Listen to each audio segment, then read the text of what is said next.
Olá, você que é dentista, eu tô aqui hoje para dar uma dica importante para você, o que fazer com a sua clínica em época de coronavírus. Pois é, meu nome é Alberto Leite, fica aqui comigo, eu vou te dar uma dica valiosa de como fazer para sua clínica continuar a vida durante o coronavírus. Vamos lá.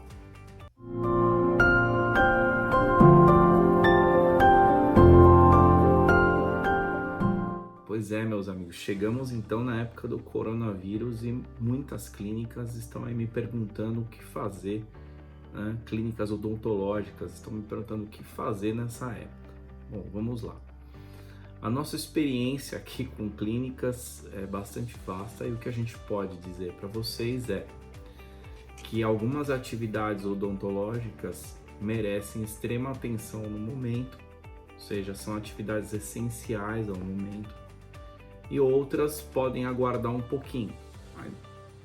Essa definição não pode ser eu que vou dar para vocês. Então, mas eu tenho uma clínica estética e os meus pacientes são pacientes que vivem de imagem. Então para eles é importante, passa a ser uma atividade essencial.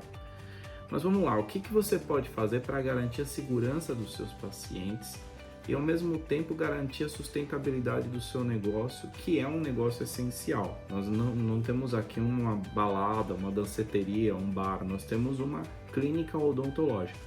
Então, o que a gente pode fazer?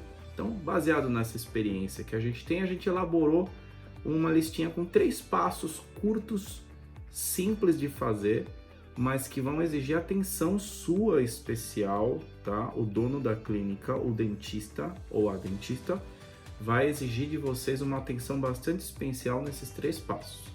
Vamos a eles. Passo número 1. Durante muito tempo, você fez atividade técnica da clínica, atendendo o paciente ou lidando com até outros dentistas dentro da clínica, mas fazendo atividade técnica e deixou para assistente ou assistente atividade mais administrativa, de cuidar da lista de pacientes, agendamentos. Então, é hora de se aproximar dessa atividade. Então você precisa, em primeiro lugar, pegar a lista de pacientes que você tem. Se ela for muito grande, pega dos últimos 3 meses, 6 meses, tá? E lista esses pacientes. Se você tiver alguma habilidade com Excel, coloca esses pacientes todos no Excel. Se você não tiver, põe numa folha de papel, um caderno. Nós temos tempo para fazer isso agora, né? Pega todos os pacientes e coloca numa lista de papel. Você vai perceber que ali está o seu ativo mais importante. O seu ativo mais importante não é a sua habilidade odontológica, é a lista de clientes adquiridas nos últimos tempos. Coloca todos esses clientes numa lista e ao lado você vai colocar se eles representam uma das 3 atividades que eu vou citar agora. Então, ou é um paciente que tem recorrência, é aquela pessoa que precisa ir na clínica com recorrência. Manutenção de aparelho, está no meio de um processo de implantes e precisa fazer uma atividade ali semanal ou quinzenal na clínica. Então, o que é recorrente? São aqueles pacientes que têm uma recorrência na clínica. Outra característica são os pacientes que têm uma atividade crônica. Então, o paciente entrou no meio de um processo, de um canal com você. Então são lá 2 ou 3 sessões e ele precisa ir. Você simplesmente não pode abandonar esse paciente no meio de um processo desse, pode gerar um problema muito maior para ele. E o outro é aquele paciente que faz uma manutenção a cada 6 meses com você e ele está no período de voltar, mas não é algo crônico, não é algo urgente, tá? Essas atividades você vai dividir em A, B e C, sendo A os crônicos que precisam de atendimento urgente, ou seja, aqueles pacientes que estão no meio de um canal, no meio de um processo de implante e precisam de uma atividade emergencial e deixam um espaço vago no A para pessoas que vão aparecer com uma dor de dente, uma coisa ou outra que são atividades emergenciais também. O B são aqueles recorrentes, aqueles que você tem um atendimento recorrente. E o C são aqueles que estão fazendo processos mais longos, que vão a cada 6 meses e tal, então aí para voltar são o C, tá? Esse é o primeiro passo que você tem que fazer, se aproximar da lista de clientes, tá? Segundo passo, você precisa criar uma agenda. essa agenda precisa ser uma agenda folgada e que espace pelo menos entre um paciente e outro 15 minutos após o atendimento. Então vamos imaginar que você tem aí uma noção que os atendimentos que você faz geralmente duram 30 minutos. Você precisa espaçar então um paciente do outro em 45 minutos. Então faça isso com um assistente do lado. Olha, eu começo às 8, 8h45 podemos marcar o segundo, depois 9h30 o terceiro e assim por diante. Ou seja, você sempre tem um espacinho de margem para que entre um paciente e outro, eles não se encontrem na sua recepção. Não é hora de ter grande faturamento, não é hora de ter muitos pacientes. E vocês sabem a minha bandeira que recepção cheia não significa bom faturamento. Então, meia e meia hora é o atendimento. Meu atendimento é de 45 minutos, então dê 1 hora, sempre espace 15 minutos adicionais e marque na agenda, começando pela linha A. Então, seus pacientes A tem que ter 60% da tua agenda para os pacientes A, né? 30% para os pacientes B, aqueles recorrentes, e 10% são as agendas vagas, que você vai colocar ou um paciente que está na linha C ou um paciente que vai surgir emergencialmente com algum problema.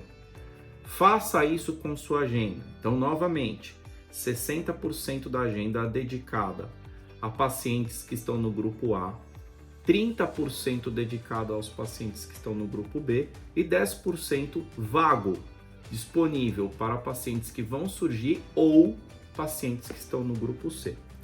Se você fizer esse primeiro movimento, esse movimento, que é o que a gente chama de segundo passo, a sua agenda vai ficar completamente cheinha, você não vai ter nenhum tipo de problema com seus pacientes de colocá-los em risco, obviamente respeitando as regras de higiene que estão previstas aí.